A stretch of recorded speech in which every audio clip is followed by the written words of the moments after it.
So, good afternoon, and we'll begin this session with a few prayers, a few minutes of renewing our motivation, and then begin.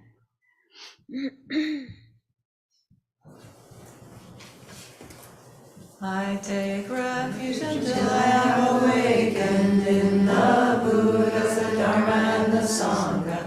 By the merit I create by listening to the Dharma, I will attain Buddhahood in order to benefit all sentient beings. I take refuge until I have awakened in the Buddha, the Dharma, and the Sangha. By the merit I create by listening to the Dharma, I will attain Buddhahood in order to benefit all sentient beings. I take refuge until I have awakened in the Buddhas, the Dharma, and the Sangha. By the merit I create by listening to the Dharma, I will attain Buddhahood in order to benefit all sentient beings. May all sentient beings have happiness and its causes.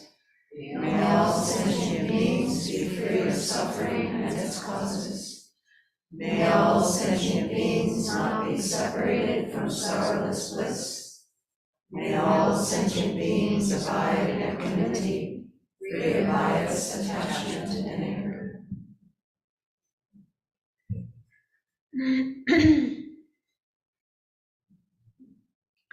So, renew the positive, altruistic motivation that you generated earlier.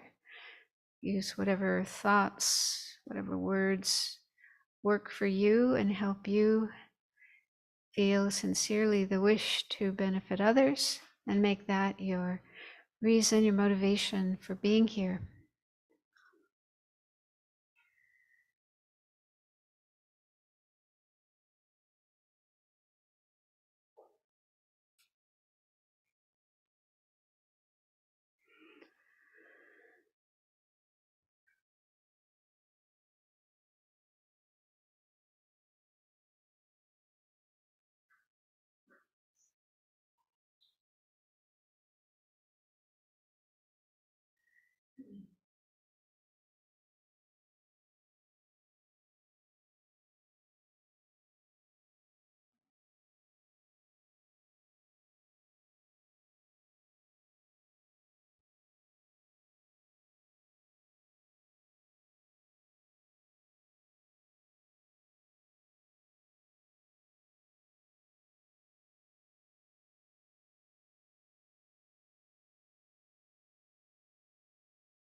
So this morning I began talking about the practice, the Vajrasattva practice, and I'd like to continue with that and leave some time at the end if there are any questions.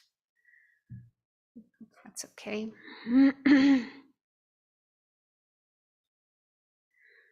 So, yes. So far, I just talked about the first of the 4 powers, the power of reliance, which involves taking refuge and generating bodhicitta.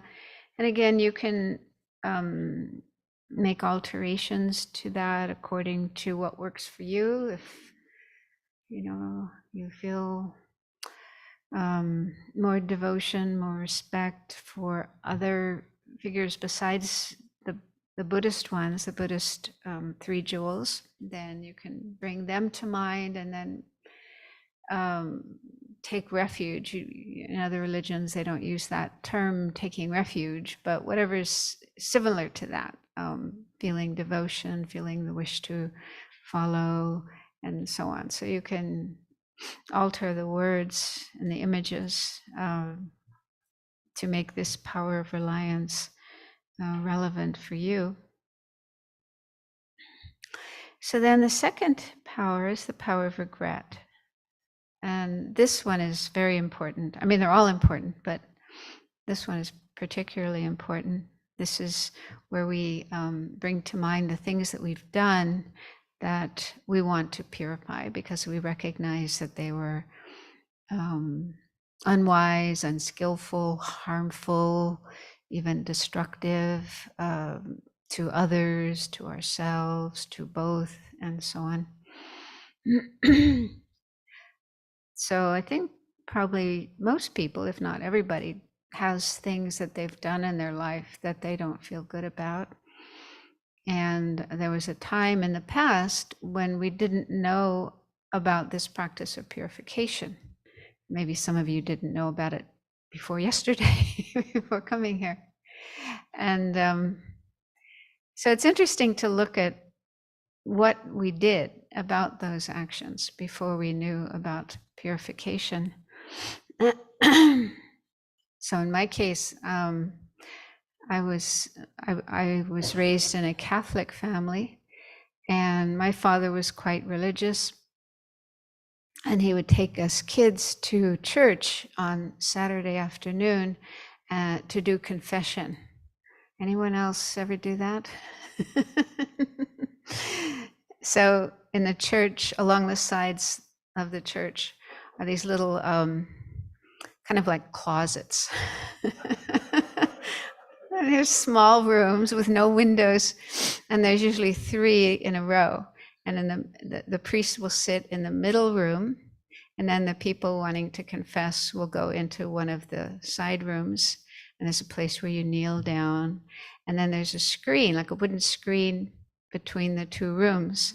So the priest can open that screen and he can hear you, but not see you. So that way you have some anonymity.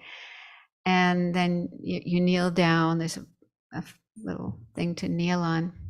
And then you tell your sins to the priest. And I don't remember what he said. He would say something and then tell you to do certain prayers, do so many Our Fathers, so many Hail Marys, and sort of, and maybe some other advice as well.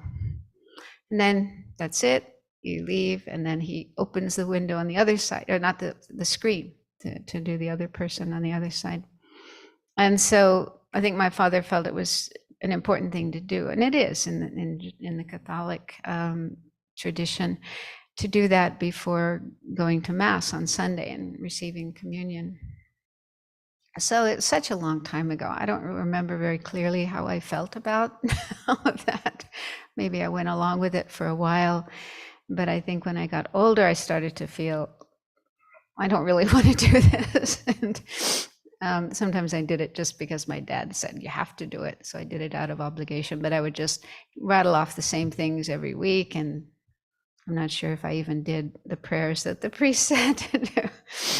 But then when encountering Buddhism and learning about this practice of purification, I thought, well, there's a lot of similarity, because you are bringing up the things you've done that were sinful or wrong, and you are declaring them to another person, someone in a position of religious power, religious authority, sort of intermediary between yourself and God.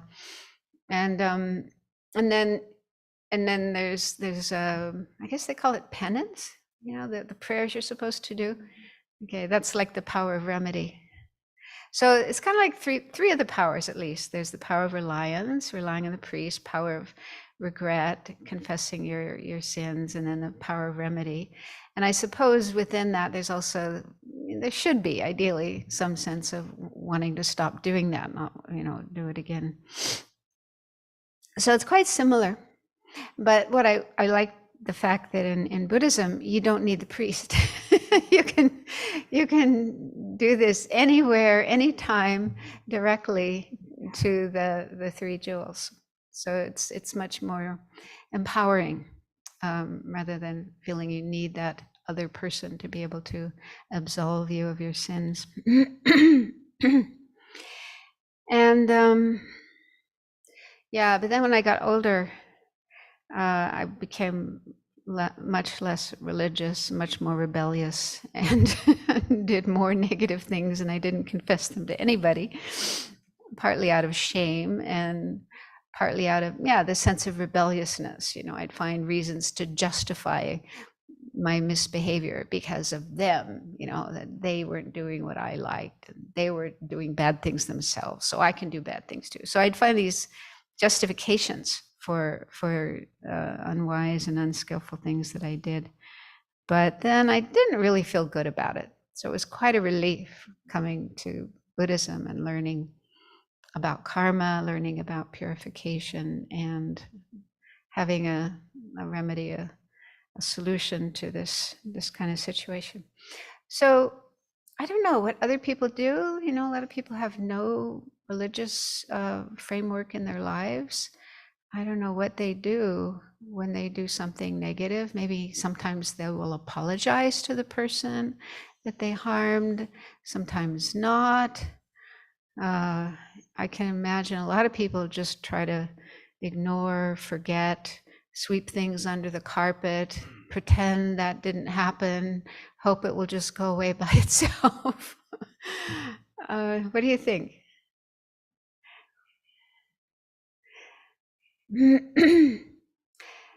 What are some of your experiences with doing unskillful actions and how you deal with those, whether wise or unwise ways of dealing with them?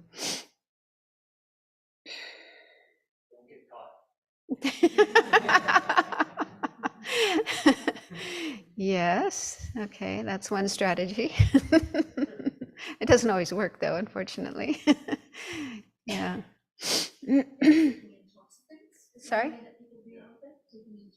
Taking intoxicants, yeah, drinking, drugging, just trying to, you know, zombie out and forget those things.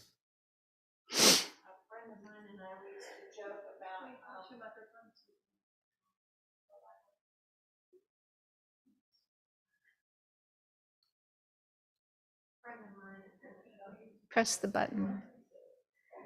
Yeah. A friend of mine and I, we used to joke about it. We could open a business called Dial Rationalization.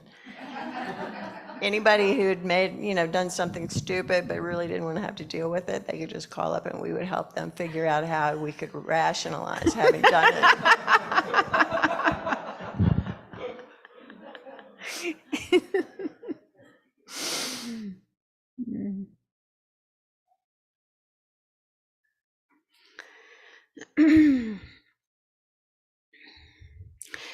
Yeah, I think that these attempts to ignore, forget, deny, sweep under the carpet don't actually work. They might work for a while, but the way the mind is, those things do remain in the mind, and then they can come up later in life, particularly at the time of death. Yeah, I'm quite interested in the phenomena of near-death experiences, and sometimes read accounts of those. And there's one, he's actually a doctor, a cardiologist from Holland, Pim van Lommel, and he started hearing his patients who had had a heart attack or a cardiac arrest, who sort of died and then came back to life. And some of them would talk about these experiences that they had during that period of time when they were seemingly dead. And he got so interested in that phenomena that he decided to do research full time. So he stopped practicing cardiology and he spent something like 15 years doing research, scientific research, and then published his findings and has become quite well known. And one of the things he said was, a common experience that people have is seeing their whole life like, a movie, everything they did in their life in a very, very short time. And having this awareness of the things they did that were positive, but also the things they did that were negative. And he said that some people, they'll remember things even when they were little kids, like 4 years old. As a 4-year-old child, they hurt another child, and they remember that very vividly, and they experience what it was like for themselves to do that, but they also experience what it was like for the other child, the pain, the suffering that other child experienced very clearly, very vividly. And so they have this incredible awareness of, that was a wrong thing to do.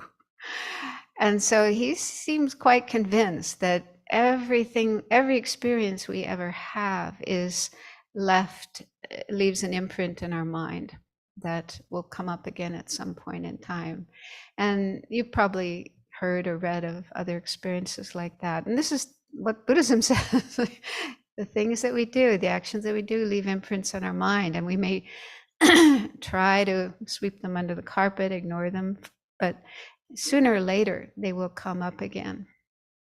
And so that's why I think it is very precious to have this opportunity to do purification, to clear up those old past misdeeds while we still have a chance before we die. Because if they do come up, as we're dying, then our mind can get filled with fear and regret and sadness and anger and all kinds of disturbing emotions, which would make it very difficult to die with a peaceful state of mind. And as explained in Tibetan Buddhism, the state of mind we have at the time of death is very crucial for our subsequent life.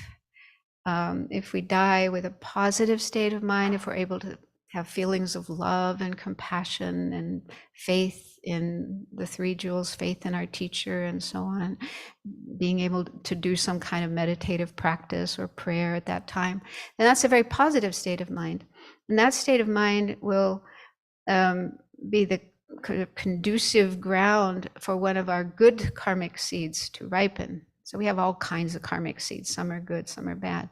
So we want one of the good karmic seeds to ripen and then bring the next life in a fortunate situation. On the other hand, if the state of mind we have at the time of death is a negative one, like we're feeling angry or feeling attached, not wanting to leave our body, our home, our friends, our family, our possessions, or if we're disturbed because of remembering things that we did and then fearful what's going to happen to me because of what I did and so on. So this, these are disturbed states of mind, and dying with that type of mind is not a good thing, because then one of the negative karmic seeds that we have will be the one that ripens and then lead to an unfortunate rebirth in the next life. So it's very, very important to strive to have a positive, peaceful state of mind as we're dying, which, isn't easy. It's a difficult, challenging time in our life, a time when, quite possibly a lot of disturbing thoughts and emotions will come up. And that's one of the main reasons why it's so important to train ourselves now to practice, to learn the Dharma, to practice the Dharma, and learn how to deal with our mind, how to deal with our thoughts and our emotions, so that we become more familiar with the positive ones, and then it becomes easier to bring those up, to get our minds into those states. and to become less familiar with the negative ones, the disturbing ones, and learn how to manage them. So even if they do arise, even if anger or fear or jealousy arises, we know antidotes or remedies, strategies that we can use to deal with those and change our mind into something more positive. And then, of course, doing purification, purifying the mistakes that we made in the past. So that way we sort of clear those up and deal with them in a positive way, in a constructive way, and then there's less chance that they would arise in our mind at the time of death and cause our mind to be disturbed. Does that make sense? So then, so the power of regret. I'm going to talk later, I guess tomorrow, about karma and go into more explanation about karma.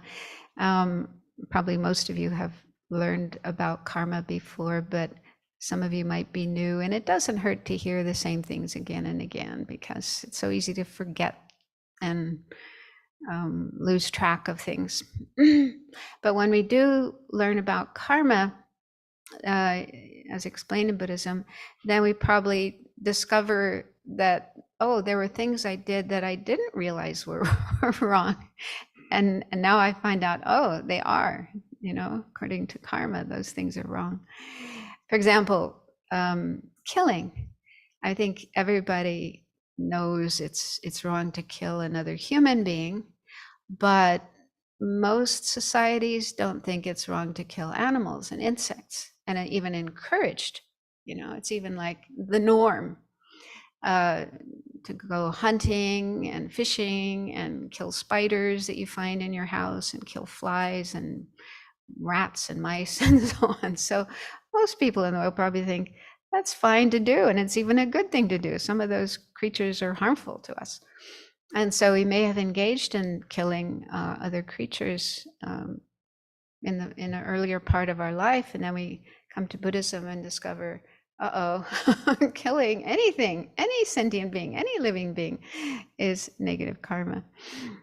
Yeah, so that's just one example. But when we study karma, then we sometimes discover things that were wrong that we didn't realize before were wrong, and then remember many instances of having done those, and maybe even now continuing to do those, finding it difficult to stop.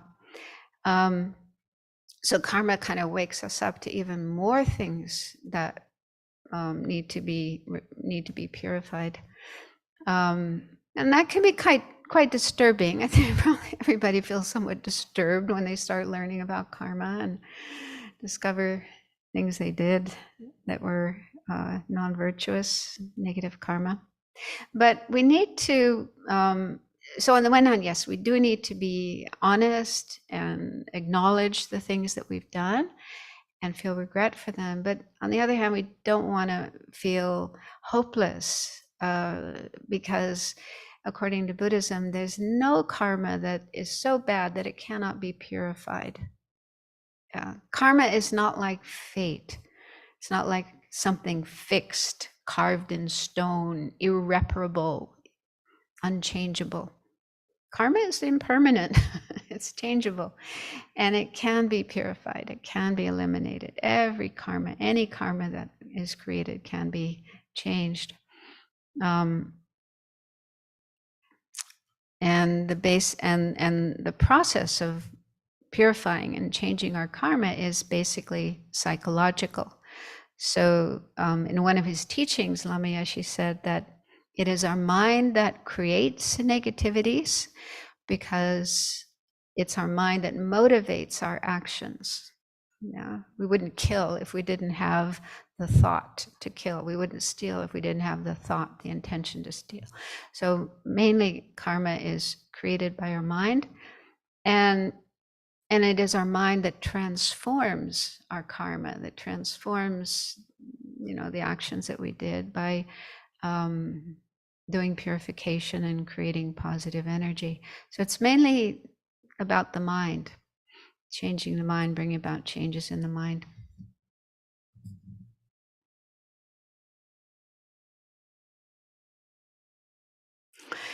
And so, yeah, feeling regret is one of the main aspects of the practice of purification.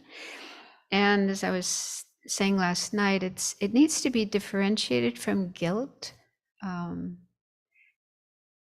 Guilt seems to be quite common in the West, and especially, I think, among Christians, people who are raised in a Christian Catholic background, also Judaism. I have ideas about why that is the case. I could be wrong, but to me, it seems that the whole story about there being a creator, God, who is the creator of everything, but he is also he's the one who created us, but he's also the one who laid down the laws, the commandments, and then he's the one that punishes those who break those commandments. Yeah. And so to me, that whole story, that whole kind of idea about God and his role and his function is very conducive for the feeling of guilt to come up. It may not be the case for everybody, but I think a lot of people, tend to feel guilty. And I was trying to say earlier that it's very different in Buddhism. Karma is very different than that kind of story we have in Christianity and Judaism, because it isn't the Buddha who made up karma and then punishes us if we break karma. Karma is just a natural law, like the law of gravity, or different kinds of foods have different natures, and some of them are healthy, some of them are harmful, and so depending on what we eat, we will have different results. So it's similar with our mind and with our actions. Yeah, there's certain types of actions that are just naturally virtuous and positive and beneficial, and they bring good results. And other kinds of actions are naturally negative and bring negative results. That's just their nature, the nature of those kinds of actions. So the Buddha simply discovered that. He came to understand how that works, how that operates based on his own very deep meditative experiences. And then he simply explained it so that we could follow it. We could live according to that and avoid those harmful actions and then do those positive actions. And then, so if we do negative actions, it's just the natural outcome of those actions. If we have suffering, there's nobody out there that's punishing us. So it's very important that we understand that, we think about that, contemplate that, understand that, so that we don't kind of project old ideas we may have heard from another religion onto the Buddhist view of karma, because then otherwise the feeling of guilt may come up. And guilt, the feeling of guilt, as well as all other afflictive emotions, it's based on not understanding the true nature of things, not understanding how things really exist. The main example of that is with regard to our own sense of self, or I. This is one of the most difficult aspects of Buddhism, difficult to understand, but it's very important, very crucial. We talk about selflessness or non-self, which doesn't mean I don't exist. It means I don't exist the way I think I do. We all carry with us a sense of an I. There seems to be something inside of us that we refer to as I, and it feels like it's really there. There's a real I inside of me that's kind of the boss, the one who makes decisions and runs the show and does this and does that and thinks and feels and so on. So there seems to be such a thing. And Buddhism says, well, if it's true, if that self or I does exist, then the more carefully you examine it, you look for it, you examine it, what exactly is it? It should become more clear, more vivid, what it actually is. But instead, when you do this, when you try to examine this sense of I, what is this I? How does it exist? Does it exist? it becomes more vague and in fact unfindable. You can't even find it. Now this is a tricky thing. You have to know how to do this kind of examination, but it can be a little unnerving as well. Some people actually get quite scared when they can't find their I that always seemed to be there, and then it's almost like the rug gets pulled out from under them, and they feel, I don't exist. So it's not that. It's not that we don't exist. It's just that the way we always thought we existed, the sense of self that we always thought was there, that we can't find that. And the reason we can't find it is because it's not there. So we're talking about selflessness means the absence of a certain type of self, a self that we normally believe in. And this is a kind of self that exists on its own, independently of everything else, autonomous, able to set itself up, able to create itself without depending on anything else. So that kind of self, that's the kind of self that seems to be there. And then you may wonder, well, why do if there is no such self, why do I think there is? Why do we believe in such a self? So the answer to that in Buddhism is our mind has been existing forever. Before this life, our mind was already there. And before that, it was there. So going back in time, we cannot find a beginning. There's no beginning to our mind. And as long as our mind has been existing, which is forever, it's always had this mistaken notion of I, what's called ignorance. Ignorance has always been a part of our mind. Our mind has never been free from it. Our mind has never been enlightened. So it's a very long-term habit of our mind that we never managed to clear up. We never managed to overcome. And so right from the beginning of our life, as soon as we're born, we have this sense of a real I. So it's like even deeper than intellectual knowledge or conceptual knowledge. It's, just an instinctive, innate sense of I that we're born with. And most people never question it. Yeah, it feels like there's a real I, and most people just go along with that, and don't bother to ask, what is my I? How does my I exist? I mean, some people might, philosophers probably. Some philosophers question, what is a self? What is a person? And they come up with different ideas, different theories. But ordinary people, I don't know. Did you ever wonder about that before you came to Buddhism? What is my I? Yes, you did? Yeah. Or wondering, the things that I perceive, do they really exist as I see them? Do I perceive reality, or is there some other reality than what I normally perceive? I mean, some of us experimented with hallucinogenic drugs, and that kind of gets you to question those things, because you're just suddenly thrown into another reality that you never experienced before, and then you wonder, well, is this reality or is the other one reality? So that can be very helpful, but not to continue. Lama Yeshe.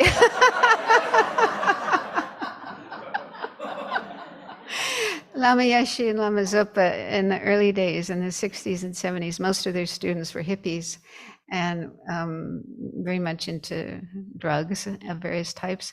And yeah, Lama Yeshe said, it can be helpful to take drugs. It sort of opens up your mind and helps you to question reality and different ways of seeing things, but not to just continue doing that. It's helpful to get you started in the Dharma, started in a spiritual practice. But then, unfortunately, some people bring that into their spiritual practice and make it part of their spiritual practice. And from the Buddhist point of view, that's not genuine spiritual practice, because we're trying to bring about a positive transformation of our mind, and that means learning how to manage our mind. So you need to be able to control your mind. And with drugs, you can't do that. Your mind is out of control. That's as far as I understand. You just never know what experience you're going to have when you take that pill or smoke that substance or whatever. So yeah, it can make you kind of out of control rather than in control in a positive sense. So anyway, yeah, so questioning how things exist, in particular our own sense of self, or I. So this is a very important aspect of Buddhism. It's something long-term we need to study, we need to understand correctly on an intellectual level, the meaning of selflessness, the meaning of emptiness, meditate on that, and eventually come to realize that, yeah, the self I always believed in, that seems so real, in fact, does not exist. But this misconception about the self is the basis of our disturbing emotions. Because we have a sense of a real I over here, and then the way we view others, the way we view the world will be affected by that. Yeah. And for example, we want happiness and we don't want suffering, which is valid. But then we tend to think that it's other people who make me happy or other people who make me suffer. And they are real too. They exist in a very real, solid way. So the one who makes me happy, I get very attached to. I want that person to be around me as much as possible. So we get very clingy and attached to certain people, and we want them to be there forever and always nice to us, always in a certain way. And then the people we find are unpleasant, make me unhappy, disturb me. Of course, it's their fault. If I get disturbed, it's not because of my mind, it's because of them, because of what they're doing and what they're saying. And they exist in a very real way as well. So there's a real, solid, independently existing enemy over there. And then we get very angry and feel right about getting angry, justified about getting angry. And then in some cases, people even go beyond anger and do violent things to those people, kill them, cause them suffering, and so on. So yeah, all of our disturbing emotions arise from this basic misconception about ourself and about others and about things. So I think it's the same with guilt. If we have a sense of a real, solid, permanent, independent I, and then we have ideas about how I want to be perfect, I want to be pure, I want to always do the right thing and never do the wrong thing. And then when we do fall into some negative state of mind and do something negative, then it's like, oh, I am so bad, I am so horrible. This real, solid, permanent I is now a real, solid, horrible, permanent I. So there's this, the sense of solidity and permanence there, plus being negative, being horrible, being bad, being unworthy of being with other people, and so on.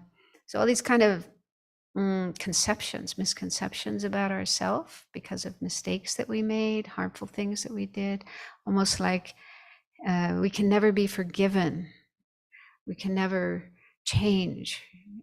This becomes our permanent, solid identity. And so then the mind will, not necessarily consciously, but again and again, get caught up in negative thoughts about ourselves, beating ourselves up, berating ourselves, criticizing ourselves, and so on. So that way of thinking, that kind of mental activity is not helpful. So we need to recognize if that is happening in our mind and recognize that it's not something we want to perpetuate, and instead find remedies to it, such as understanding that the I is not something permanent, and also the actions that we do, even if we do something really, really terrible, that too is not permanent. That is something changeable. And there is this practice of purification that we can do to clear up the karma that we created. So regret then is this conscious recognition, intelligent, informed recognition that some action we did was unwise, was negative, was harmful, whatever. And it motivates us to make up, to do something to counteract this negative action that we did. So regret is based on understanding of karma, that certain actions we do, if they are not purified, if they are not rectified, will bring suffering. They often bring suffering in an immediate sense, like we immediately feel suffering as a result of what we did. But there will also be other forms of suffering that will come later on if we don't purify. And also many of our actions cause suffering to others. So understanding that, seeing that that kind of action is the cause of suffering and not happiness. It's harmful, not beneficial. So that awareness, that understanding is what underlies the feeling of regret. And so regret then motivates us to want to do something to clear up the karma.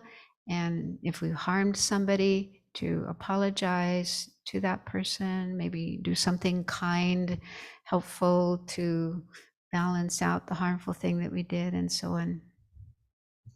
And it's also going against our real nature. That's one thing I find really helpful, that, we have this pure nature, Buddha nature. We have all these positive qualities, and we have this potential to grow these positive qualities more and more and more, and eventually become an enlightened being. That's our real nature. So when we do something negative, it's like going against our real nature. It's like lying to ourselves or cheating ourselves or harming ourselves rather than benefiting ourselves. So those are some of the ideas you can use to generate a feeling of regret.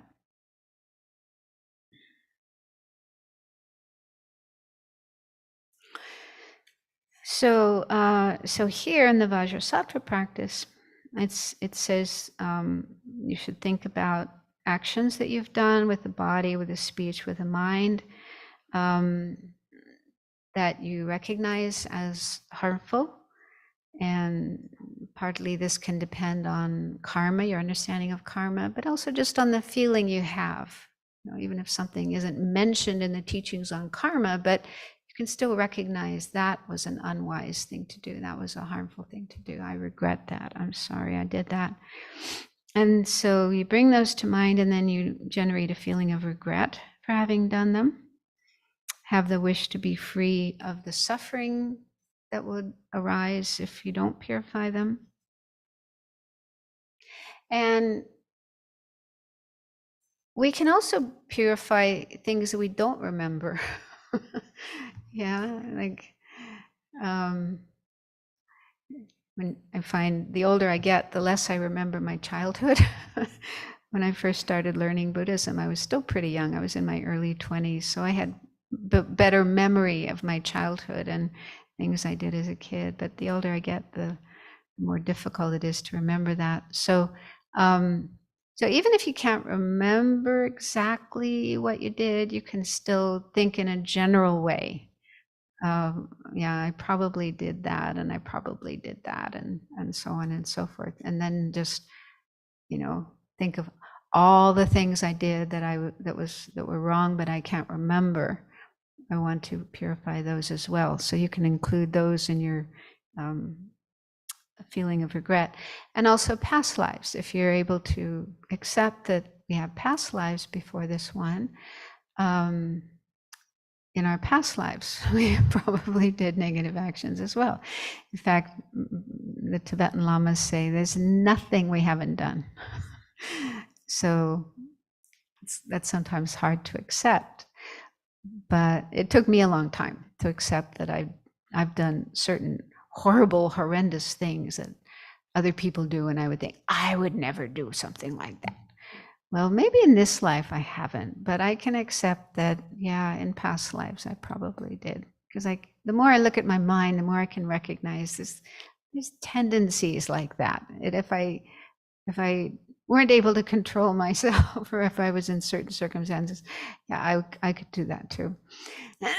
So if you can accept that you also created negative karma in past lives, you can bring that in as well and feel regret for all those actions. And also, in addition to negative actions, if we've taken vows, like some of us have taken vows or precepts, that's usually done when you take refuge. That's the first time you take vows or precepts, like the 5 precepts. And then those of us who are monastics have taken vows or precepts. There's also bodhisattva vows. It's at a sort of later stage of practice. There's certain vows associated with the bodhisattva's path. There's also tantric vows when you get to that point and start taking tantric initiation. There's tantric vows. So if you've taken any of those precepts or vows and broken them, then those are also things to bring to mind and feel regret for, and the wish to purify. So you could, like, the practice of Vajrasattva is is a practice done in probably most schools of Tibetan Buddhism as what's called a preliminary practice, a ngundro.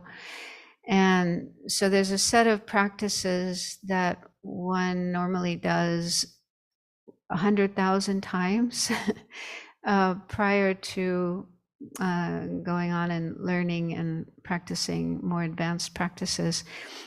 And these preliminary practices are to clear away negative energy and accumulate positive energy so that our mind will be in a better state to engage in those higher practices and be successful in doing them. Because it said that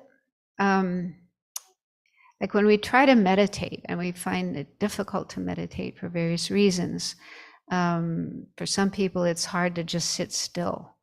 You can't sit still for more than a few seconds. They're always moving, or they have different kinds of physical discomfort or strange experiences in their body that make it difficult for them to sit and meditate. Or on the mental level, there may be a lot of disturbing thoughts or really weird, strange kind of thoughts coming up in your mind, and those also can interfere with your ability to meditate and keep your mind focused and develop concentration and gain realizations and so on. So it said that these kind of interferences or hindrances that we experience in meditation are another result of our negative actions, of our negative karma. So that's another way that negative karma can ripen and affect us and make it difficult for us to progress along the path. And so that's another reason why it's important to do purification. So people in the Tibetan tradition usually at some point in their practice will do their this preliminary practice of Vajrasattva, which means reciting the Vajrasattva mantra 100,000 times. And that usually takes about 3 months, more or less, 4 sessions or 5 sessions a day. And so many of the people here have done that. So when you're doing the Vajrasattva practice in that way, then in different sessions, if you're doing a number of sessions every day, you might want to focus on different things. So in one session, you might want to focus on physical actions, harmful things you've done with your body, like killing or stealing or, beating somebody up, torturing somebody. So you could just focus on those actions in one session. And then in another session, you may want to focus more on verbal actions, things you did with your speech, and so on. So you can, instead of each session thinking of all the negative things you've done, you could kind of focus on certain things in different sessions.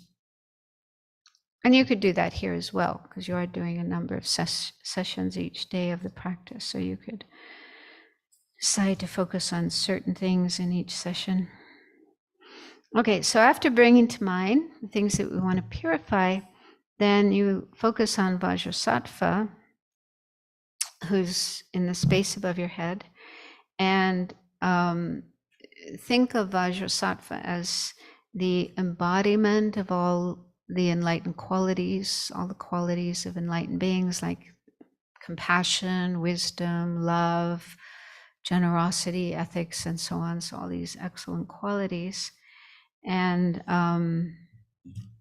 also remember that you have these qualities as well. We have those same qualities in ourselves, even though they're not as fully developed. So they're still partially developed and somewhat imperfect, but we have the potential. So you can also think of Vajrasattva as embodying those qualities, and like a role model. You can think of Vajrasattva as like a role model, showing you what you can become. You can become like that. You can have those qualities as well. And then on the top of page 38, there's a prayer that says, "O Bhagawan Vajrasattva, please clear away all negative karma and obscurations of myself and all living beings and purify all degenerated and broken commitments." So again, we shouldn't think that Vajrasattva has the ability to just take these out of us, sort of clear them out of us like, some kind of cleaning fluid you use to clean your sink, your drains, your toilet, or whatever.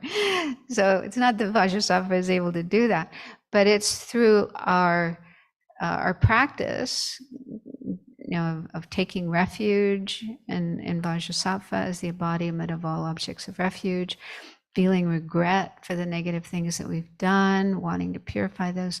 So through generating those positive states of mind as sincerely as possible, that is what purifies. Okay, so we need to understand that, and not have sort of magical thinking that Vajrasattva is this incredible being who's just going to take away all my bad karma. Oh, wouldn't that be nice?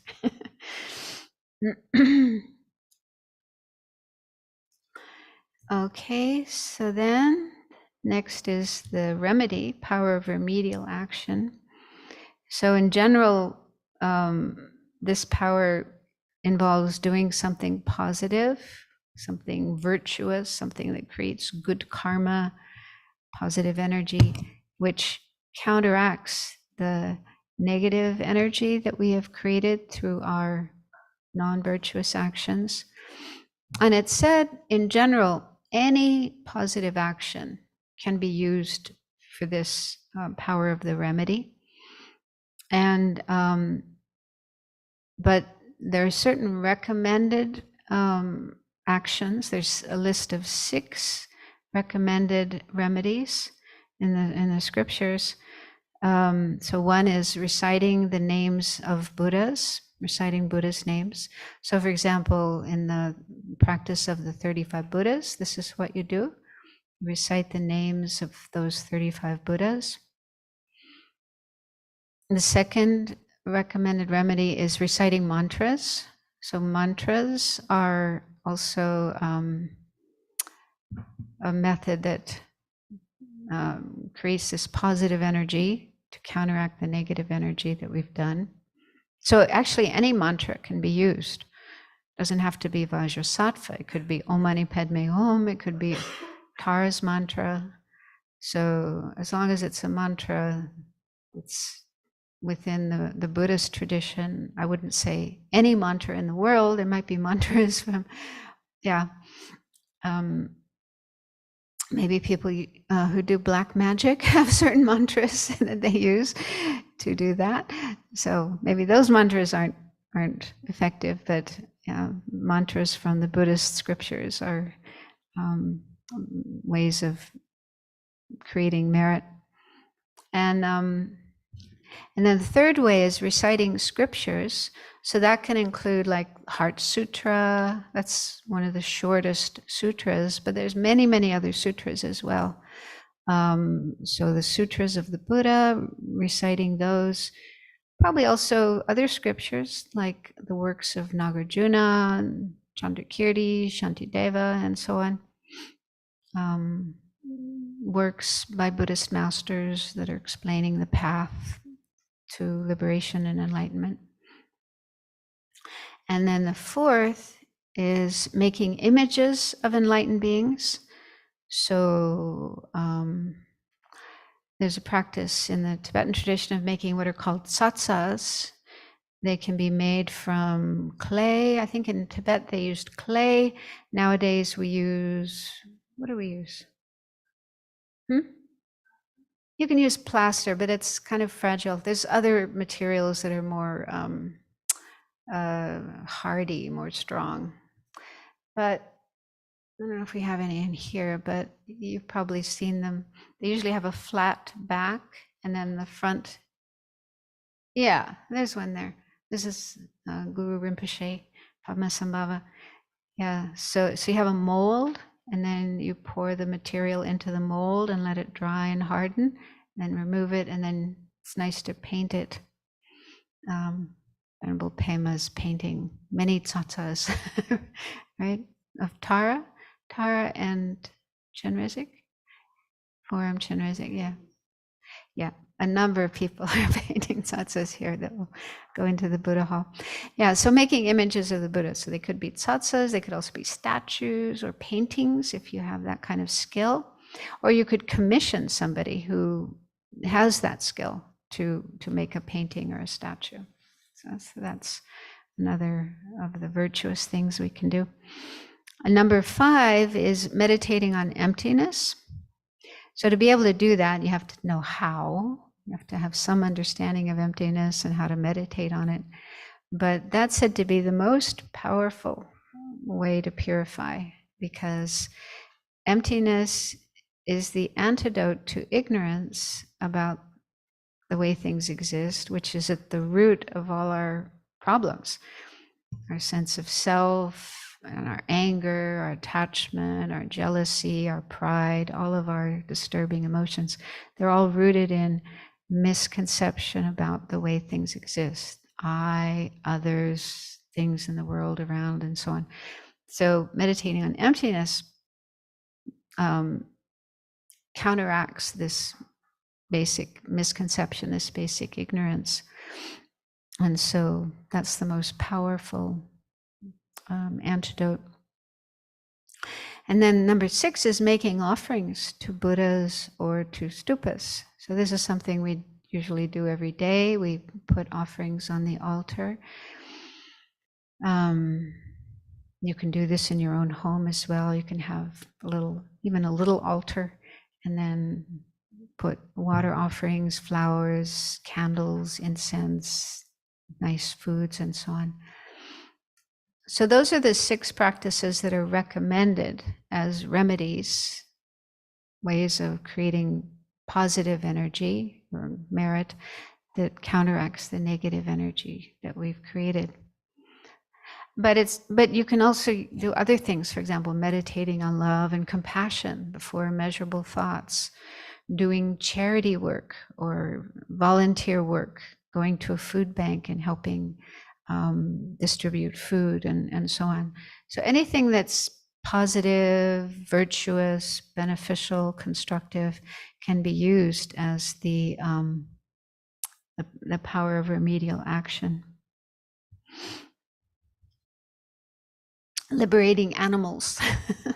This is a practice done in Asia. It's a little more difficult to do here, but the idea is you buy animals that are going to be killed, and you set them free, or you give them a home and take care of them so that they don't have to be killed. So you're rescuing them from death, and that's a particularly good practice to do to counteract the karma of killing, because it's directly opposite. Killing, we take life, we destroy life, And then liberating animals, we are saving life. And but doing things like making donations to cancer research or to hospitals or other medical facilities that are saving people's lives. So that's something else you could do. So there's always, using your creative imagination, you can find different ways of doing positive things to counteract the negative things.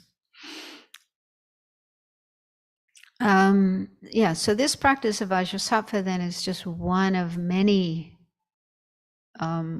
remedies. So I'm saying that because if you happen to find it difficult to do, challenging, you don't really relate to it, then hopefully you'll find another practice that you do feel comfortable doing and fulfill the purpose of purifying. So here in the Vajrasattva practice, there's a visualization. So Vajrasattva is above the head, and at his heart is the moon disk with Hum in the center and the mantra around.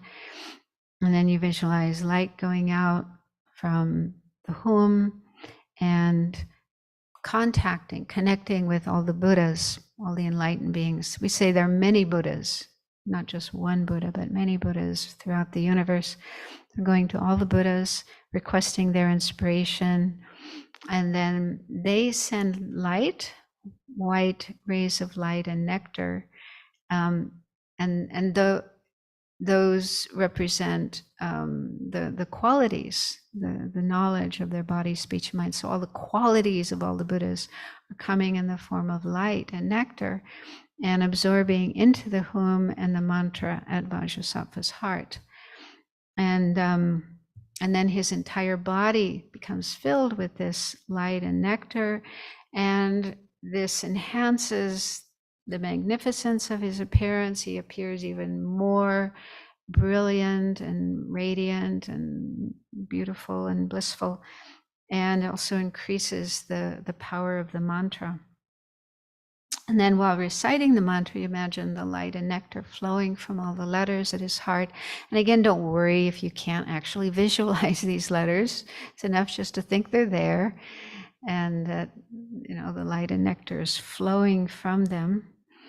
And I like to think of a waterfall. There's like a waterfall of light and nectar coming down from his heart into the top of your head, and then your own body gets filled.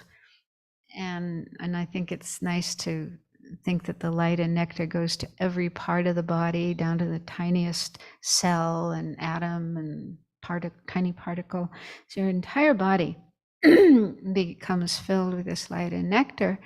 And then feel that this is purifying you, your negative karma and disturbing thoughts and emotions, afflictions, and also things like sickness. It says you can purify sickness and also harm from spirits. You may not believe in that, but in the Tibetan tradition, and probably many other traditions as well, there's the belief that there are unseen beings that might harm us, might cause sickness, physical sickness, or also mental disturbance.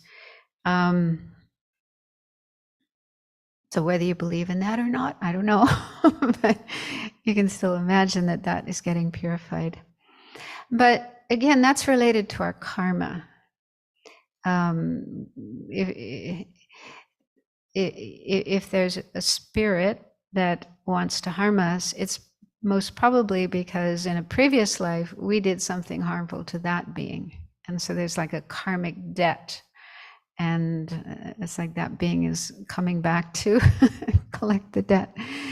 And so again, by purifying our karma and generating compassion and love towards all living beings, including the ones we harmed in the past and might come back and want to harm us now, generating love and compassion for them and wanting to benefit them instead of getting angry at them and wanting to get into a conflict with them.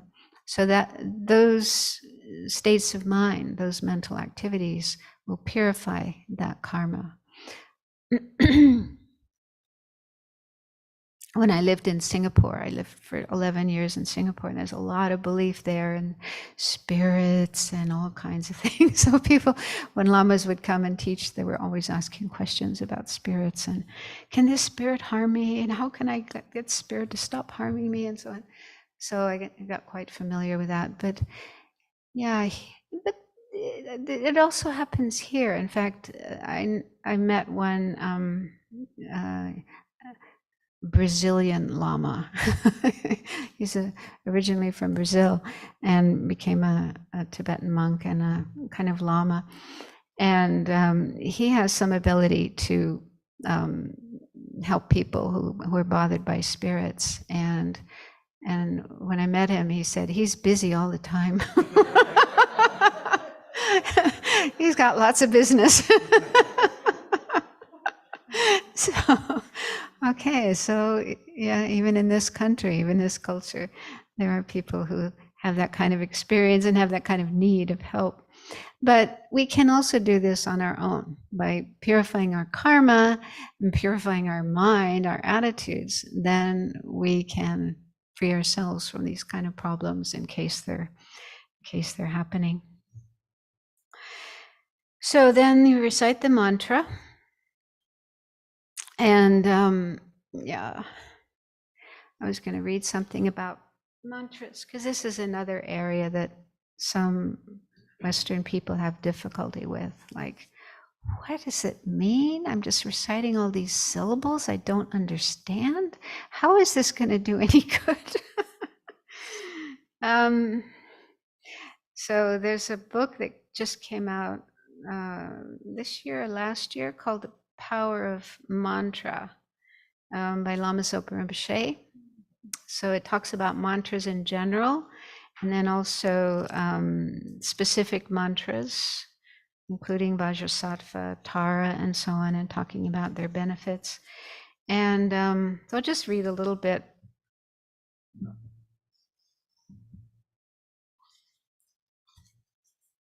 What he says. The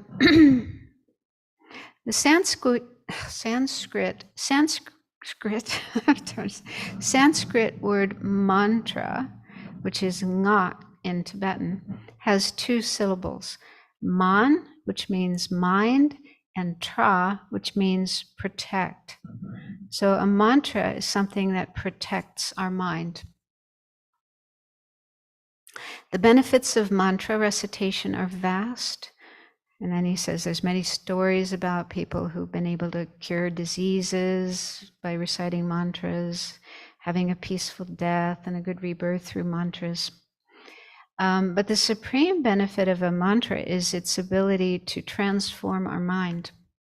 When we recite a mantra, such as Shakyamuni Buddha's mantra, like Om Mani Muni Mamuni Soha, we are recalling the Buddha's name over and over, helping us increase our closeness and devotion to the Buddha.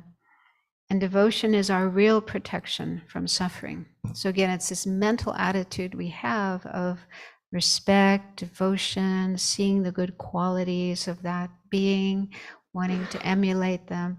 So that's really what is transforming our mind and protecting us from suffering. But by reciting the mantra, we're focusing on this positive object and on those positive thoughts. By transforming our mind, it has the power to break negative habits and develop positive ones. As our mind changes, our ability to help others increases, so we are reciting mantras for others as well.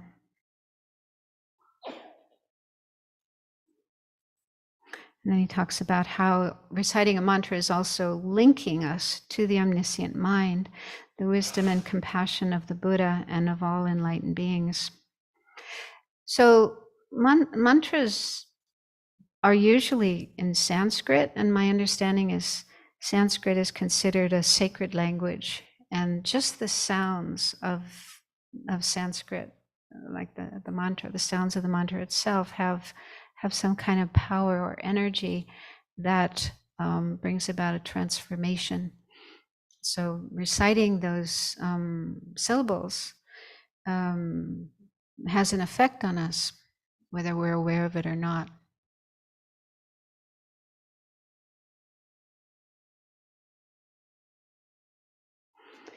And then he goes on to say, Westerners have asked me many times to explain how mantras work.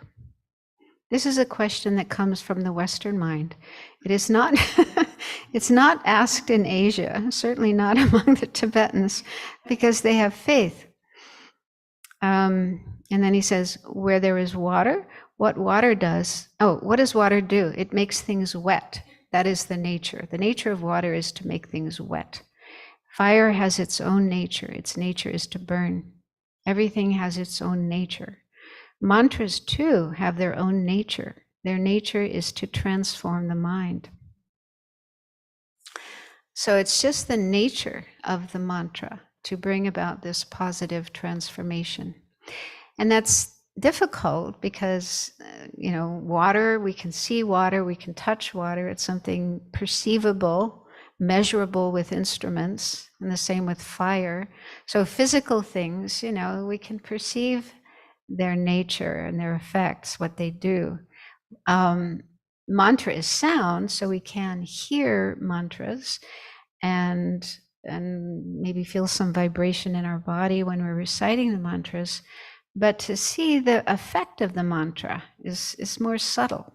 It's not something we can perceive with our senses or measure with scientific instruments. So you have to just do it. That's the way to get faith and conviction in the power of mantras and other practices like visualization. You just have to do it, try it, and see what happens. And there's, like he says, there's lots of stories of people curing illness and having other effects by reciting mantras. They also say mantras, reciting a lot of mantras leads to attaining certain powers or siddhis, abilities that are quite unusual.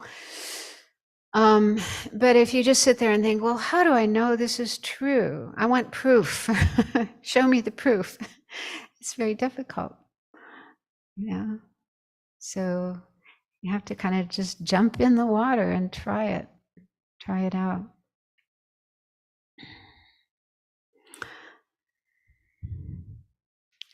Okay, so then there's the recitation of the mantra, and then there's different visualizations. And again, I think in different sessions you can do one visualization. Unless you're doing a really long session, maybe an hour of recitation of the mantras, then you could go through all the different visualizations. Otherwise, if you're just doing a short session, then you could just choose one of the visualizations, like purification of the body, purification of speech, and so on. And that way you can get more familiar with that particular visualization.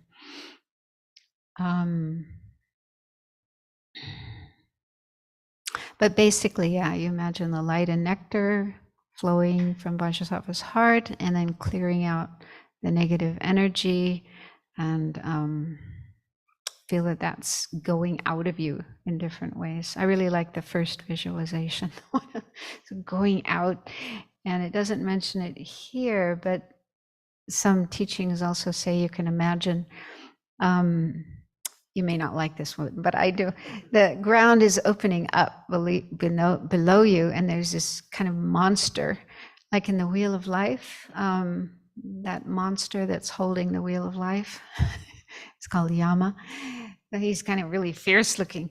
And so his mouth is open and all that negative stuff goes into his mouth, and he's really happy. I mean, for him, it's like delicious. It's tiramisu and German chocolate cake and all these yummy things. So he's just like delighted to swallow it up, and he gets filled up and satisfied. And then when you finish reciting the mantra, you imagine the mouth closes, and then it gets sealed with something like a vajra, a golden vajra, a golden wheel. Seals, the earth closes up, all that stuff is gone.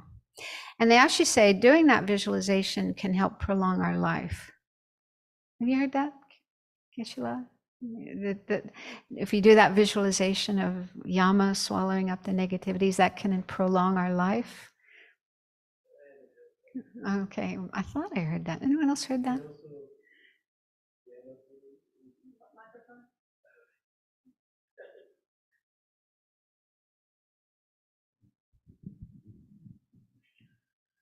So I haven't heard the direct connection with the longevity, but it is understandable because since we included the obstacles in there, and if they are clear, then we have less probability to die soon because of the obstacles being cleared.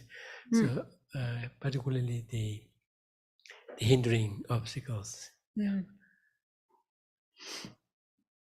Yeah, they talk, obstacles to life. So they say sometimes that there are certain factors that could cause us to die in an untimely way before we're really meant to. And so good to clear those away as well. So I think maybe I'll stop here and leave some time for questions, since I haven't given you a chance to do that yet.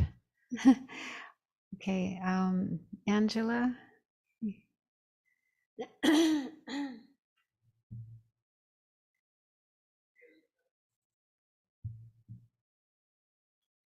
Thank you, Venerable, for the teaching. I was curious if you could comment a little bit more about purifying what we can't remember, especially from prior lives, and in connection with examining our negative tendencies and what that could hint of prior actions. Sometimes I have very strange, disturbing thoughts that I wonder, where did this come from? And, when I think about what it could hint, it's really scary. When you think about what? When I think about certain disturbing thoughts that come to mind, it can get really scary as to what I could have done in prior lives. So I just wonder if you have any recommendations on, purifying beyond this lifetime's memories, because, purification in this lifetime, it's more concrete. I can remember and I can truly feel that regret. But sometimes I get scared, with the things that I don't in this lifetime know. And I don't want to spend like almost too much time dwelling on it because I'm afraid it's going to generate more negative karma. So I was curious about your thoughts. Well, what I've heard from the lamas is that, in our past lives, we have done every possible kind of negative action there is. And like I say, initially I had trouble believing that. It took quite a while for me to get to the point where I could accept that. But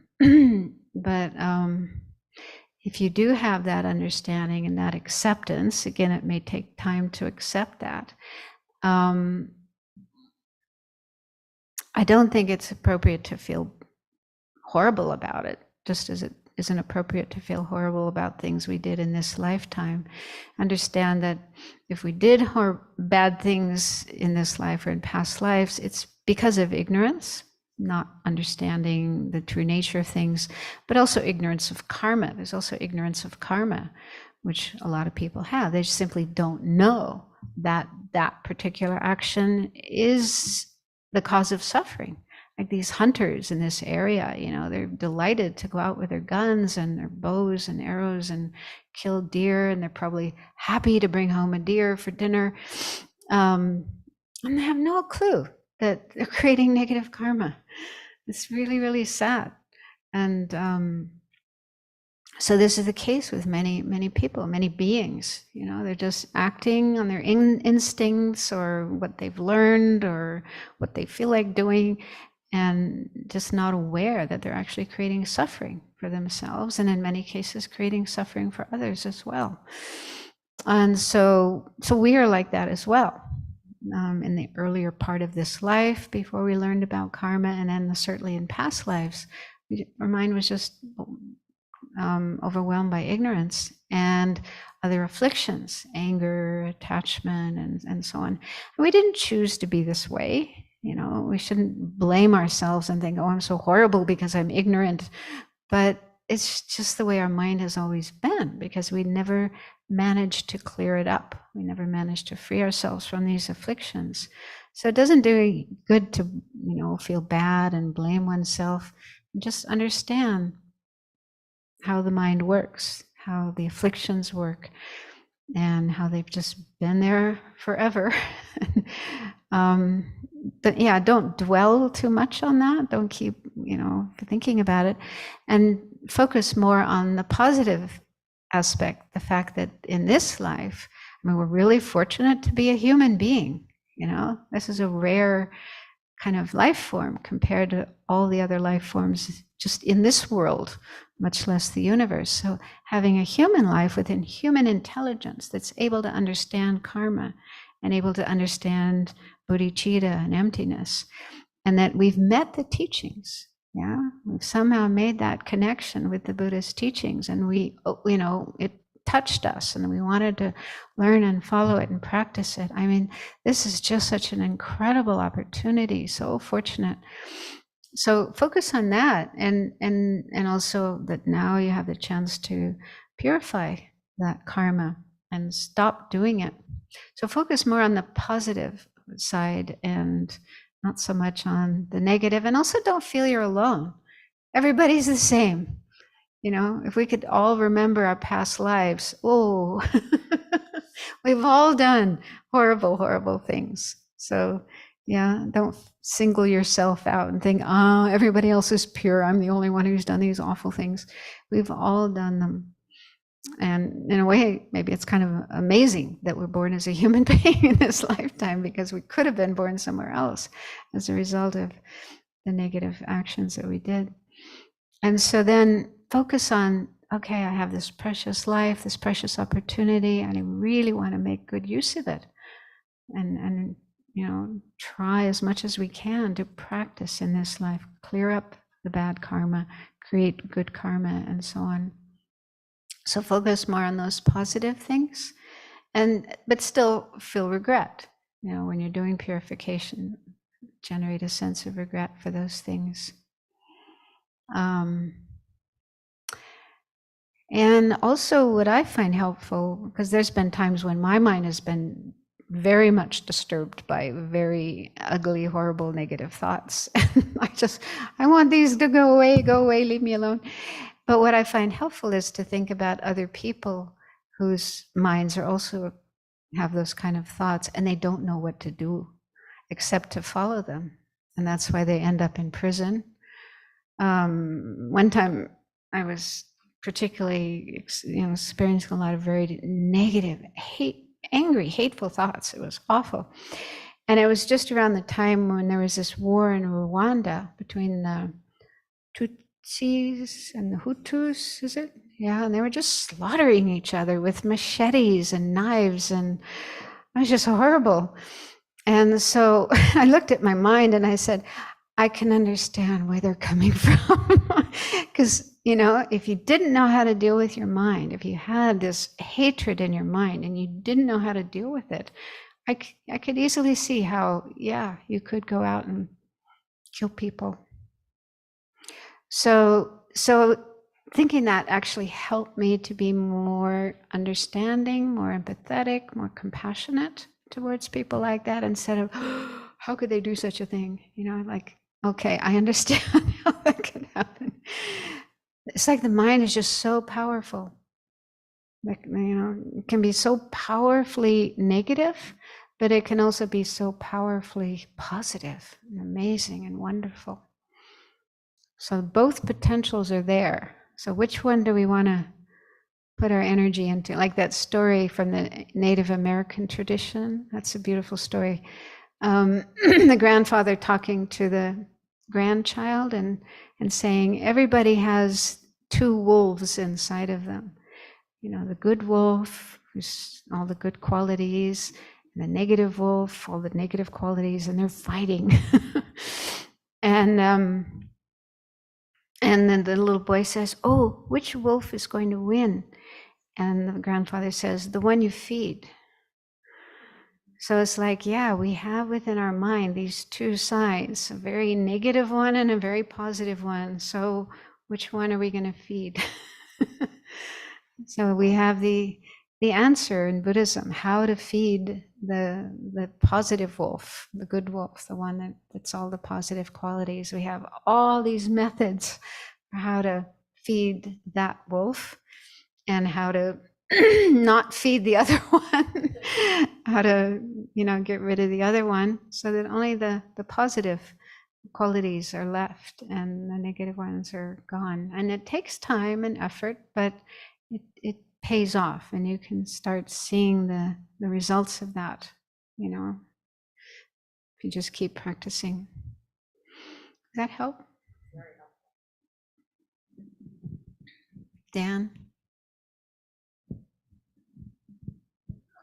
So maybe this is a question best left for tomorrow with karma, but when I lived in North Carolina, I had a really, really bad infestation of cockroaches.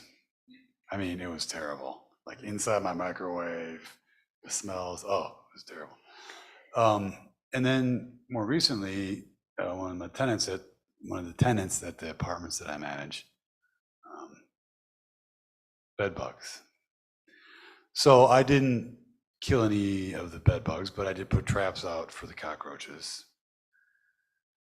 And I also instructed the tenant to do. You also what? I instructed the tenant to do what he needed to do to get rid of them. Well, I know there's karma there. I mean, I took the precepts long ago, and I know that. But it is a bit of an ethical dilemma, I mean, like. I suppose in North Carolina, I could have moved out, but at that point in my life, I was pretty poor, and I don't know. I just don't know what would be. I know the Abbey did so much with the carpenter ants, and they just said, okay, let nature take its course, and we're not going to worry about that little cabin out there. They did everything in their power to make sure they couldn't, and they just finally gave up. But not everybody has that luxury. There's Buddhist who's taking the precepts and doesn't want to kill, but sometimes it's put in a position where there's suffering involved with these beings, and I don't know. It's a tough one. Yeah, it's good to live in a place where you don't have these kind of problems. But I don't know if there is such a place like that. I mean, colder climates. I think in Tibet they probably didn't have so many things like cockroaches and flies. It was too cold. Too cold. They had other things. Yeah. Rats, mice. Yeah, it is. Yeah, I think, you just try to find a way around killing them, if that's possible. That's the first approach. And I'll just briefly tell a story, but I'll continue with this tomorrow. When I was living in one Dharma center in France, Venerable Children was there as well. It was an old chateau, and very beautiful building, 3-4 stories. And they discovered that there was some kind of insect living inside of the wooden frame, the beams, and holding up the roof and holding the walls together and so on. And they did research, and they found there was no way to get rid of these insects except to kill them. And so they discussed it with the Geshe, the resident teacher, and he said, well, we don't have much choice. We can move out, we can go somewhere else, but we don't have the money to do that. And if we leave them there, it's endangering the people living there. Because eventually, the roof's going to fall down, the walls are going to fall down. And what we are doing here, this is a Dharma center, and we are practicing the Dharma, we're teaching the Dharma, we're doing a lot of good. And so what we are doing is more valuable than what the insects are doing. They're just eating away the wood. And so in the end, I don't know the whole story, I wasn't involved in it, but that's as much as I know. So in the end, they did ask exterminators to come in. And because probably even if we had moved out, somebody else moved in, they would have done the same. Yeah, otherwise it's just unlivable. Or they would have torn the whole thing down and built something new. So eventually those creatures would have died, would have been killed. So acknowledging that this was a negative thing to do, then we did pujas and prayers for the creatures who were being killed, prayed for their good rebirth. we generated positive feelings towards them instead of hatred and anger, which makes things worse. And we generated the wish not to have to do this again instead of wanting to keep doing it. So we did those things to make the karma as light as possible. So sometimes there are these situations where you just don't have much choice, and you just try to. We'll talk tomorrow about karma and different ways that you can make it lighter or heavier. So the more understanding of karma that you have, the more you can work with that and at least lighten the negative karma you're creating. So each situation is different. You just have to look at the circumstances and different factors involved and try to find a way. I wasn't here when they dealt with the carpenter ants, but I think they did manage to remove them elsewhere without killing them.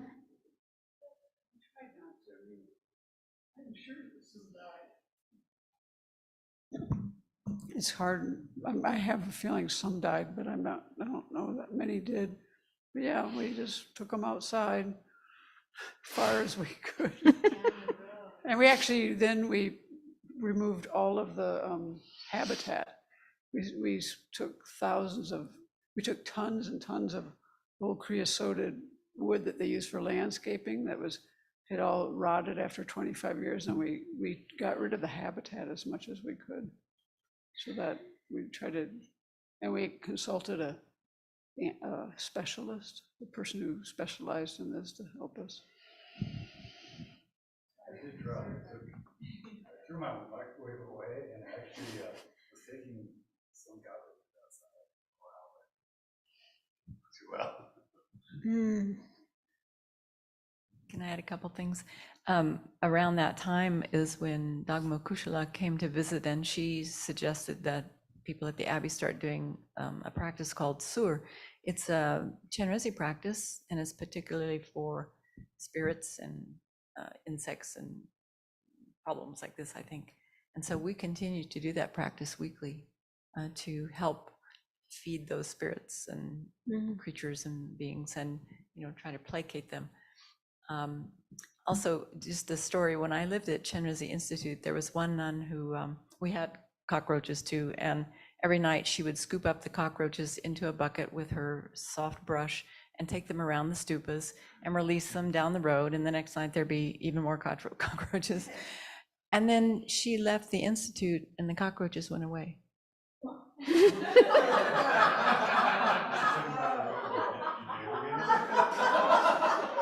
So that got my attention, like, there was some maybe particular karma there. You never know. So it might be worthwhile to do some practices specifically for those beings that we have connection.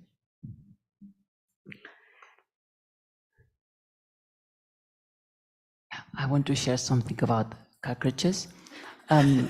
Yeah, I had a very difficult experience because I was in retreat several months in our monastery, and all cockroaches came. And I have usually very good relationship with insects, but I have a strong aversion to the cockroaches. So finally, I can tell you I became an expert. I knew if they were male, female, just for how they, everything. So, and what worked very well, I did like you did at the beginning. It was to put them out, but the key is to find the eggs. So if you slowly, it takes time, but if you find the eggs and you know where they put the eggs and put outside, and you put them out, it's possible, but it requires a lot of patient. Yeah, no, really. Just by anyway, I don't want to take too much time with this, but finally, because they woke me up every single night, coming until I get a net. And also what my teacher said, because I thought, well, this is my karma. I have a debt with those, so I have to accept it, even though it was very hard not to sleep. But also my teacher, what he said is that, well, also in certain places like Dharma centers, or when somebody is in retreat, there's a special energy there. And those beings, they feel that kind of light. They are looking for the light. And that's also a reason why that they come there, even not being conscious of, aware of that, but they, in some sense, the deepest part of the mind senses some things. So like that.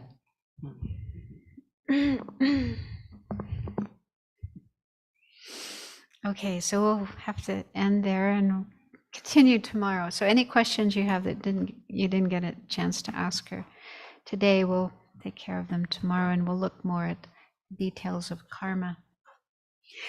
Okay, so let's dedicate the merit, the positive energy, our time together, focusing on the teachings with a positive motivation. So let's share this merit with all living beings. Due to this merit, may we soon attain the awakened state of Vajrasattva, that we may be able to liberate all sentient beings from their sufferings. May the precious Bodhi mind, not yet born, arise and grow. May that born have no decline, but increase forevermore. Thank you, Venerable Khadro. Thank you all those online for joining us. The next session that we have together is tomorrow morning, 4:30 a.m. Pacific time, for another guided meditation. Us here will be doing another guided meditation offline, so I encourage you to do that as well if you have space, and to take the time to reflect on the teachings that we've kindly been given. So see you tomorrow, 4:30 a.m. Pacific time here on YouTube.